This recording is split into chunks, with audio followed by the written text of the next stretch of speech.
DMTV Info, votre chaîne d'information en temps réel.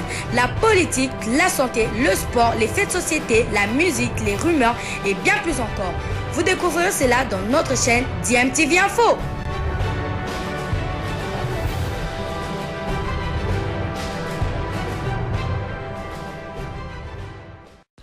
Vous êtes sur DMTV, bonjour ou bonsoir, tout dépend de l'heure à laquelle vous nous suivez. Tout le plaisir est pour nous de vous retrouver, mais surtout de savoir que vous êtes nombreux en train de suivre votre chaîne YouTube DMTV. DMTV qui vous propose l'actualité, mais vous propose également des analyses et des réflexions sur des sujets d'actualité, sur des faits sociaux ou tout simplement des réalités que nous observons ici chez nous en République démocratique du Congo. L'actualité, c'est toujours ces éliminatoires de la Coupe du Monde Qatar 2022, les léopards de la République démocratique du Congo logés dans le groupe J avec la Tanzanie, le Bénin ainsi que le Madagascar vont entrer en lice dans ces éliminatoires le 2 septembre prochain. Ce sera à Lubumbashi, le stade des Martyrs étant fermé pour réfection parce que ne répondant pas aux normes CAF FIFA. Et la RDC va recevoir la Tanzanie dans le cadre de cette première journée avant de se déplacer 4 jours plus tard pour Cotonou et y affronter le Bénin. L'objectif, vous le savez, pour la RDC, c'est de chercher cette qualification à la Coupe du Monde Qatar 2022, la deuxième de son histoire après celle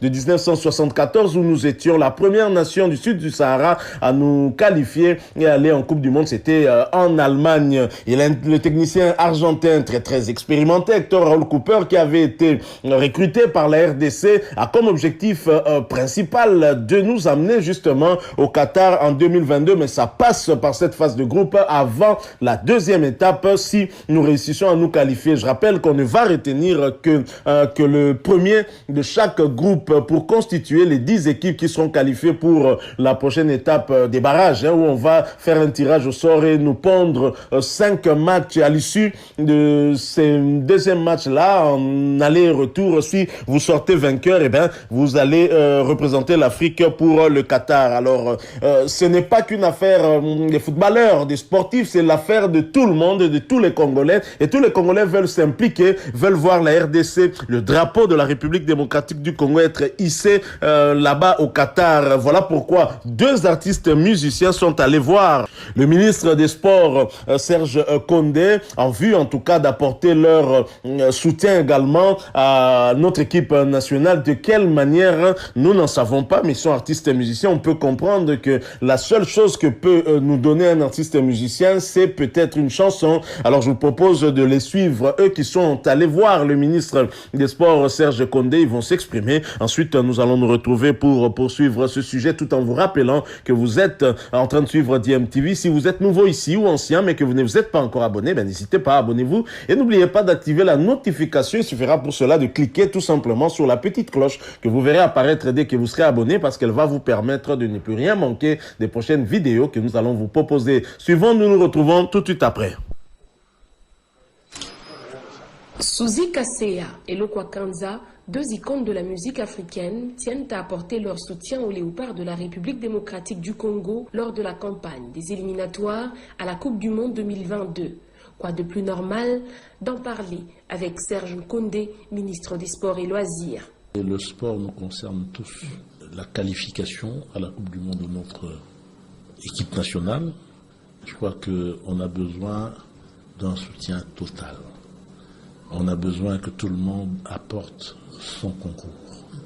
Et c'est dans ce cadre-là que nous sommes venus. Nous sommes en quelque sorte des porte-voix de par notre métier. Qu'est-ce que nous pourrions, dans la mesure du possible? Les 2 artistes congolais vont jouer leur partition durant cette campagne dans ce qu'ils savent mieux faire, à laisser entendre Suzy Kasea. Lorsque un projet est en train de se mijoter, je crois que une petite discrétion s'impose. Vous auriez constaté que j'ai tout fait pour éviter le mot chanson. Donc ne me poussez pas à aller au-delà de ma démarche. C'est-à-dire la surprise à ce moment-là, elle serait où? Rappelons que la République démocratique du Congo et ses léopards entament cette campagne des éliminatoires à la Coupe du Monde 2022 le 2 septembre prochain face à la Tanzanie. L'heure est à la mobilisation dans différents états-majors des supporters. Voilà, nous sommes de retour. Vous venez de voir Lokwa Kanza ainsi que Suzy Kaseya qui veulent s'impliquer en tout cas dans la recherche de cette qualification pour la Coupe du Monde Qatar 2022. Ce n'est pas seulement une affaire de footballeurs ou de sportifs, c'est l'affaire de tous les Congolais parce que nous voulons tous voir notre équipe nationale se qualifier, mais ça passe d'abord par ce premier match que nous allons devoir jouer le 2 septembre prochain ici en République démocratique du Congo par Kinshasa. Ce sera à Lubumbashi dans le stade du tout-puissant Mazembe, seul stade du pays à être homologué par la CAF et la FIFA. Et bien sûr, pour ce match, la RDC a déjà rendu public sa liste de 24 sélectionnés et parmi lesquels il y a Shadrack Akolo. Et Shadrack Akolo, dont nous avons eu l'information selon laquelle il serait blessé et il serait probablement remplacé. C'est le cas de Jackson Muleka. Jackson Muleka, ça a été confirmé par son club. Il a déjà été remplacé en équipe nationale par son ancien collègue et coéquipier au tout-puissant Mazembe Anglebert. Il s'agit de Ben Malango Ongita. En ce qui concerne Shadrack Akolo, Hector Raoul Cooper ne l'a pas remplacé. Est-ce parce que ce dernier a eu des informations justement concernant Shadrack Akolo, sachant qu'il n'était pas blessé, contrairement à l'information qui s'est répandue, notamment dans les réseaux sociaux, une information que nous avons nous-mêmes aussi diffusée parce que on a eu comme source en tout cas l'un des médias de notre pays. Malheureusement, Shadrack Akolo, rien de tout ça, il n'est pas blessé comme il nous le confirme lui-même au travers un message qu'il a publié sur sa page Facebook. Shadrack Akolo écrit exactement ceci: suite à de nombreuses fausses rumeurs, je tiens à préciser que je vais très bien. Je n'ai pas pris part au dernier match de mon club par précaution avec le staff. On a décidé ensemble de prendre zéro risque, d'être à 100% pour les prochaines échéances de mon club et de l'équipe nationale. J'ai hâte de retrouver le terrain dès ce week-end avec mon club et de rejoindre mes coéquipiers pour les 2 matchs de qualification de la Coupe du Monde. Voilà le message que Shadrack Akolo nous envoie. En même temps, nous sommes désolés, nous nous excusons aussi, parce que finalement, nous avons également parlé de cette information selon laquelle Shadrack Akolo était également touché, blessé. Il n'en est rien, il n'est pas blessé et donc voilà pourquoi il n'a pas été remplacé en équipe nationale comme l'a été certainement Jackson Muleka. Jackson Muleka qui nous souhaitons en tout cas un prompt rétablissement, qu'il nous revienne vite. Mais en même temps, on sait que Ben Malango l'a remplacé. C'est l'un des meilleurs avant-centres congolais actuellement. Nous avions tous d'ailleurs été surpris de ne pas voir son nom sur la liste d'Hector Cooper. Qu'à cela ne tienne, il sera là, c'est le plus important. Donc Shadrack Akolo certainement n'est pas à 100%. Si il dit qu'on l'a laissé au repos, j'imagine que c'est que physiquement il y a quand même quelque chose qui pose problème, c'est clair. Et mais maintenant, si on l'a laissé au repos, tant mieux pour SC Amiens, son club qui évolue en Ligue 2 actuellement, et aussi pour la République démocratique du Congo. C'est un bon joueur qui peut aussi apporter quelque chose en équipe nationale, et nous avons besoin de gagner ce premier match déjà pour nous mettre bien à l'aise pour la suite. Déjà, ce sera 4 jours plus tard au Bénin, donc on n'a pas le temps de tergiverser. Voilà pourquoi Hector Raoul Cooper a fait appel à des joueurs expérimentés tels que Dieu merci Mbokani qui fait son comeback en équipe nationale, des joueurs tels que Hervé Lomboto, le gardien d'un club Motema Pembe, expérimenté également, qui a fait en tout cas aussi une très longue carrière du côté de l'ASV Club et même en compétition africaine interclub. Il fait son comeback aussi. Il y a Yannick Yalabolazi qui est là, critiqué parce qu'il n'a pas de club, mais je pense que son expérience peut apporter aussi beaucoup dans cette équipe nationale. Donc voilà, la bonne nouvelle, c'est que Shadrack Akolo n'est pas blessé, il sera bien présent et nous souhaitons qu'il ne se blesse pas d'ailleurs, parce que il peut toujours apporter quelque chose ensemble avec ses autres coéquipiers tels que Elia Meshak, Cédric Bakambu et tous les autres bien évidemment.